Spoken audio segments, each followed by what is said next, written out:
On this short tutorial, I'm gonna show you 3 ways to fix Instagram login error easily and fast. Hello guys, so first thing you wanna do is open the settings, go to the apps manager, and then go to the Instagram.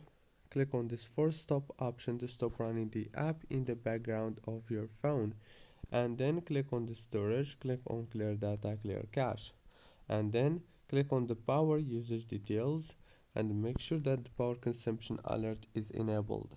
That's the first way. The second way is you have to go to the settings again, go to the wireless and networks, go to the Wi-Fi, disable it and then enable it again.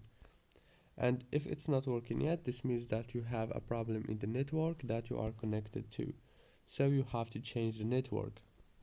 The third way and the last one is you have to remove Instagram from your phone and reinstall it again. Don't forget to like, subscribe.